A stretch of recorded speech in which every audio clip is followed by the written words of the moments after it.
YouTube! Today we're watching MoreParz. We're gonna be watching some of his shorts and everything. If you like this video, make sure to like and subscribe.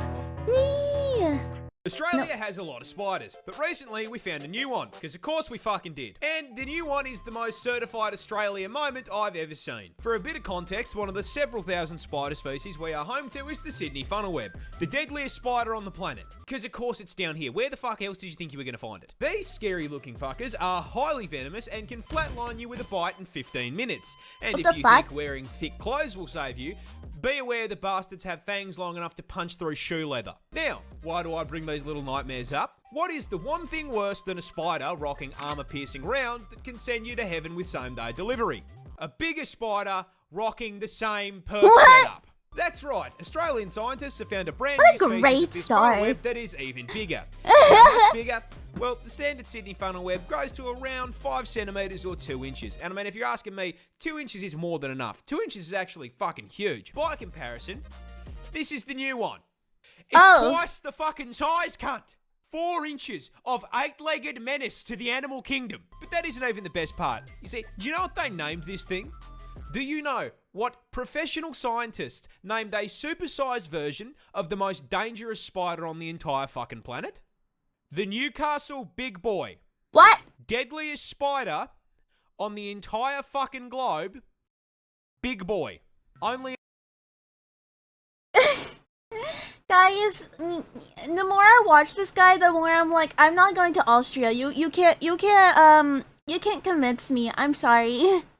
Australia's scariest spider is hiding a deep secret. But what is it? Well, introducing the huntsman, native to the land down under, and the #1 cause of tourists absolutely shitting themselves on camera.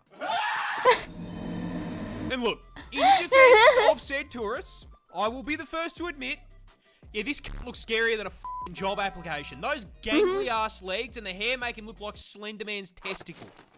Now, as if having a negative charisma stat wasn't bad enough, I regret to inform you that the huntsman spider grows up to 30 fucking centimeters in size. What the fuck? Making it the largest spider on the planet by leg span and legally allowing Subway to market him as a foot long.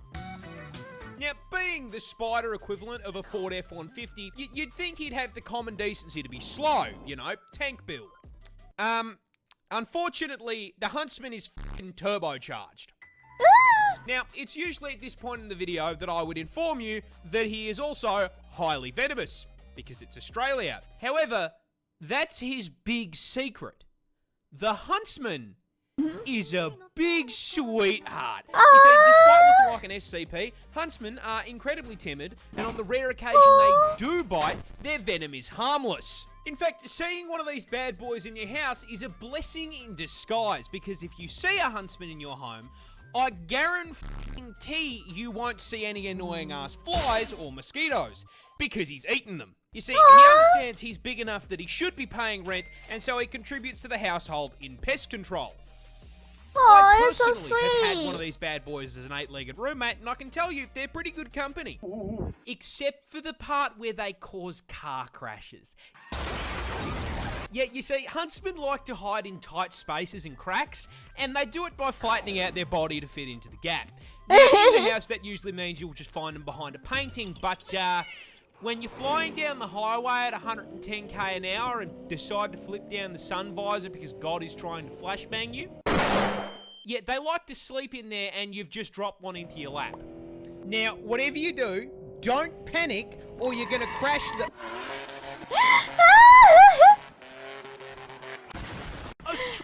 I would die. Yeah, I would just crash the car right then and there. I couldn't handle that. I couldn't handle that. Aussie farmers thought they were being attacked by aliens. What was actually causing it is so much funnier. This is a wallaby, the kangaroo's vertically challenged little cousin. Now, to get a little more specific, this is a Bennett's wallaby, native to my home state of Tasmania. And that location is very important to the story. Tassie is home to a lot of things. Beautiful views, a seal with a felony record, and however, one thing they tend to leave off the tourism brochures is drugs. Tasmania What? is the world's largest exporter of illegal opium. What? The main ingredient in opioid painkillers like morphine, with this one tiny island producing 50% of global supply. Now, opium comes from poppy milk, and to get poppy milk, you need to milk poppies. And to produce that 50% of global supply, Tasmanian farmers grow huge fields of these things across the north of the state. However, because throwing these flowers into a crafting table gives you f***ing narcotics, these fields are legally required to be under extremely tight security. Which is why these same poppy farmers became extremely confused when f***ing crop circles showed up in the plant equivalent of a f***ing Town Hall 9 Clash of Clans base. They were understandably absolutely f***ing bewildered by this, and some people even thought it was aliens. So to figure out whether or not it was a Halo Elite drawing this shit, they set up some cameras. And what they saw was this little shit Cute! breaking into the field, eating the milk-filled buds, getting absolutely eyed, and then hopping in circles until he passed the f*** out. They thought the f***ing Covenant were invading, and it was a drink-driving wallaby. Aussie farmers thought they were being attacked by aliens. That would be me, actually. That would be me. This seal is such a menace that he routinely gets the cops called on him. Oh, baby! Introducing our protagonist, Neil the Seal, a 600-kilo absolute unit of a southern elephant seal from my home state of Tasmania in the Hope land you're down doing under, good. who is known for, above all else, being an absolute fucking menace to polite society. But despite his crimes, we all still truly love him. But what are his crimes? Well, see, he seems to just fucking hate traffic cones and road safety in general. Has regularly been caught trespassing, and then once he has been caught trespassing, belligerently screaming at locals because they won't give him his fucking fish. And has been known to just block roads by plopping his fat ass down directly in the middle. However, hands down, the funniest shit he has ever done was just straight stopping this random lady from going to work. I shit you not.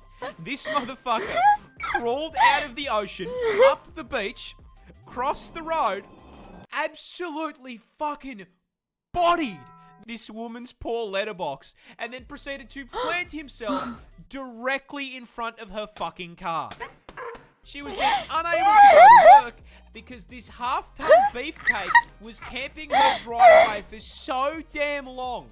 Local news had time to drive out to her house and cover the fucking story. Now, this is a lot of menace for a single seal report, but the funniest part of this is, old mate isn't even fully grown. He's like 5 years old.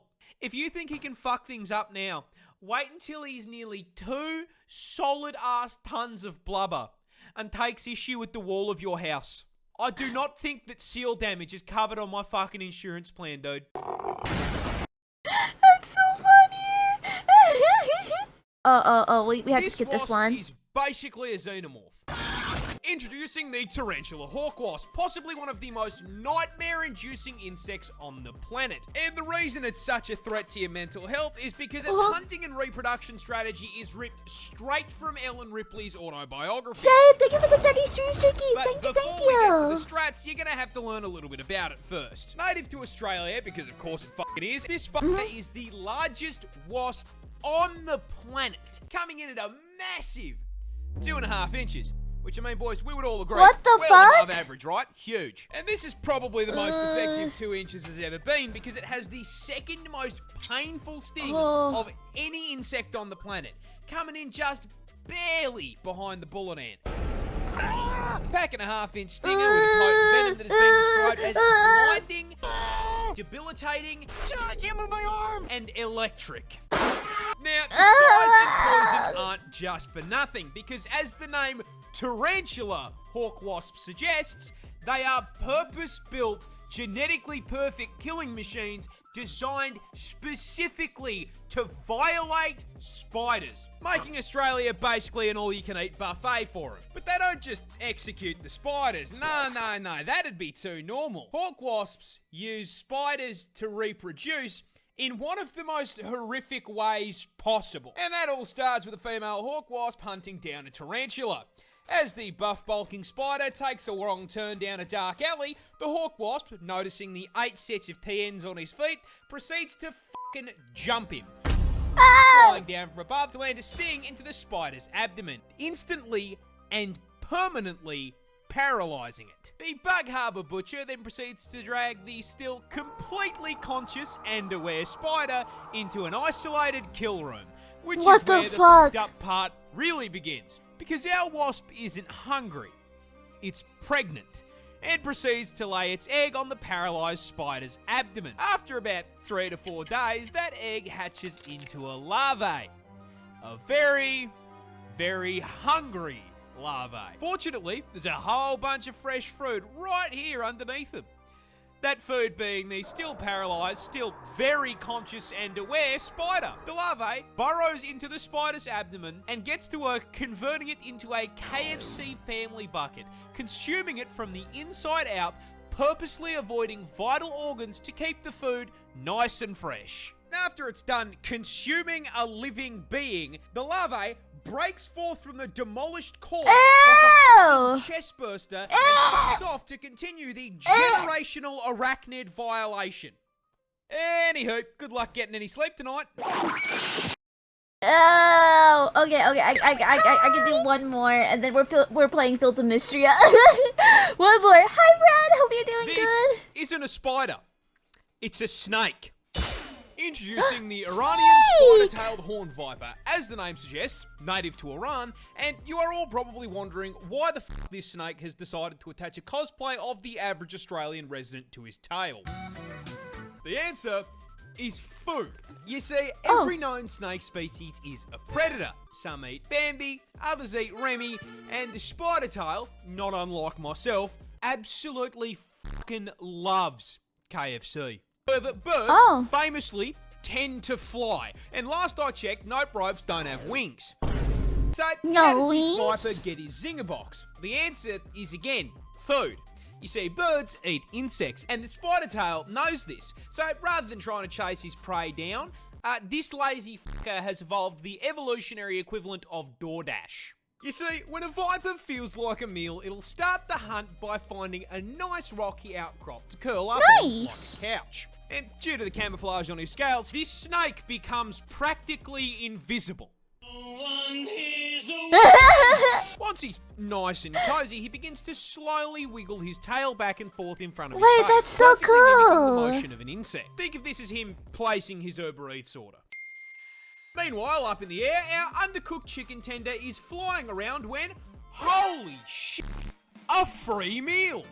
What a delectable bug, just sitting there on that rock. And so, Tweety Birdie swoops down to grab himself an insect Happy Meal. And just as he's about to reach his meal, this isn't a spider, it's a snake. Okay, I'm done.